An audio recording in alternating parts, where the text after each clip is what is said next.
ঢাকার ইসলামপুরে বুড়িগঙ্গা নদীর তীরে অবস্থিত আহসান মঞ্জিলের সাথে জড়িয়ে রয়েছে ঢাকার শত বছরের পুরনো ইতিহাস।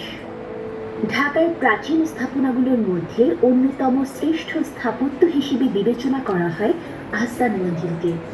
নবাব পরিবারের বহুল স্মৃতি বিজড়িত এই প্রাসাদটি বর্তমানে জাদুঘর হিসেবে পরিচালিত হচ্ছে।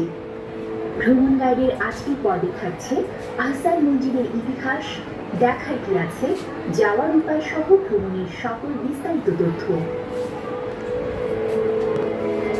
আহসান মঞ্জিল বাংলার গৌরবময় ইতিহাস ও নবাবী ঐতিহ্যের সংমিশ্রণে টিকে থাকা এক সমৃদ্ধশালা। অষ্টাদশ শতাব্দীর মাঝামাঝি সময়ে জমিদার শেখ ইনায়েত উল্লাহ আহসান মঞ্জিলের বর্তমান স্থানে রংমহল নামে একটি প্রমোদ ভবন তৈরি করেন। পরবর্তীতে তার পুত্র শেখ মতিউল্লাহ রংমহলটি ফরাসি বণিকদের কাছে বিক্রি করে দেন। 1830 সালে নবাব আব্দুল গনির পিতা খাজা আলিমুল্লাহ এটি কিনে নেন। 1859 সালে নবাব আব্দুল গনি সেখানে প্রাসাদ নির্মাণ শুরু করেন। দীর্ঘ 13 বছর লেগেছিল প্রাসাদটি নির্মাণ করতে। তিনি তার প্রিয় পুত্র খাজা আহসান উল্লাহর নামানুসারে এই নামকরণ করেন আহসান মঞ্জিল।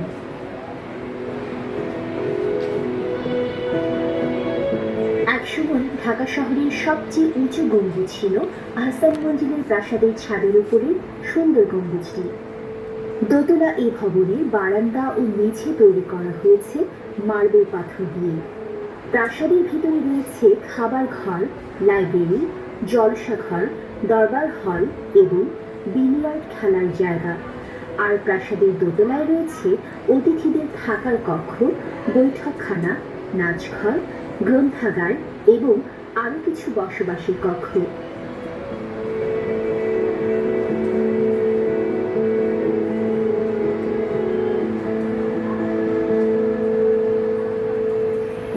প্রাসাদের উত্তর ও দক্ষিণ দিকে একতলার সমান উঁচু করে গাড়ি বারান্দা রয়েছে।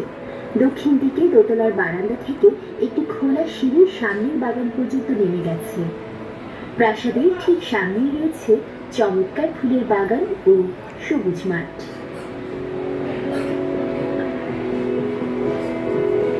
19 শতকের মাঝামাঝি থেকে প্রায় 100 বছর পর্যন্ত এই প্রাসাদটি বাংলার একটি প্রধান রাজনৈতিক কেন্দ্র ছিল। এই প্রাসাদে লর্ড কার্জন সহ নানা গুরুত্বপূর্ণ ব্যক্তিত্ব অতিথি হিসেবে বেড়াতে এসেছিলেন। 1906 খ্রিস্টাব্দে এখানে এক অনুষ্ঠিত বৈঠকে মুসলিম লীগ প্রতিষ্ঠার সিদ্ধান্ত হয়। বাংলাদেশ স্বাধীন হওয়ার পর নবাব পরিবারের উত্তরসূরিরা আহসান মঞ্জিল নিলামে বিক্রি করে দেওয়ার পরিকল্পনা করেন। তৎকালীন প্রধানমন্ত্রী বঙ্গবন্ধু শেখ মুজিবুর রহমান ভবনটির রাজনৈতিক ও ঐতিহাসিক গুরুত্ব অনুধাবন করে নিলামে বিক্রির সিদ্ধান্ত বাতিল করে এখানে জাদুঘর ও পর্যটন কেন্দ্র স্থাপনের নির্দেশ দেন। অনেকবার সংস্কার, সৌন্দর্যবর্ধন, পরিমার্জনের পর 1992 সালে আহসান মঞ্জিল জাদুঘর পরিদর্শনের জন্য উন্মুক্ত করে দেওয়া হয়। আহসান মঞ্জিল ভ্রমণের সবচেয়ে বড় আকর্ষণ জাদুঘরের সংগ্রহশালা। মোট 4077টি নিদর্শন আহসান মঞ্জিলের 23টি কক্ষে প্রদর্শনীর জন্য উন্মুক্ত করা আছে। 9টি কক্ষ সেই নবাবী আমলের মতো করেই সাজানো রয়েছে। প্রতিটি কক্ষ আপনাকে সেই নবাবী আমলের ইতিহাসের কাছে নিয়ে যাবে।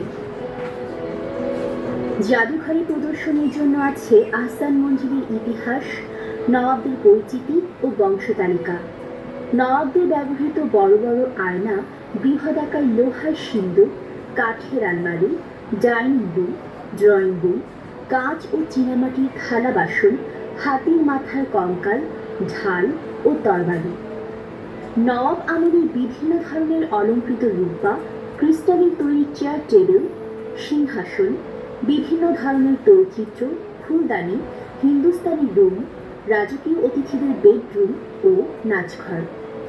আরও আছে সমসাময়িককালের বিখ্যাত ব্যক্তিদের প্রতিকৃতি ও নবাবদের বিভিন্ন সমাজসেবামূলক কাজের নিদর্শন।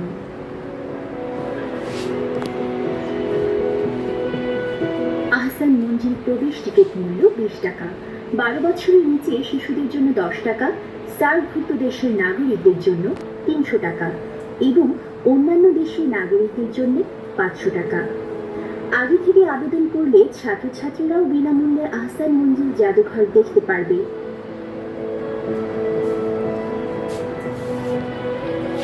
অনলাইনে আহসান মঞ্জিলের টিকিট পাবেন ahsanmanjilticket.gov.bt এই ওয়েবসাইট থেকে। ওয়েবসাইটে রেজিস্ট্রেশন করে কবে যাবেন,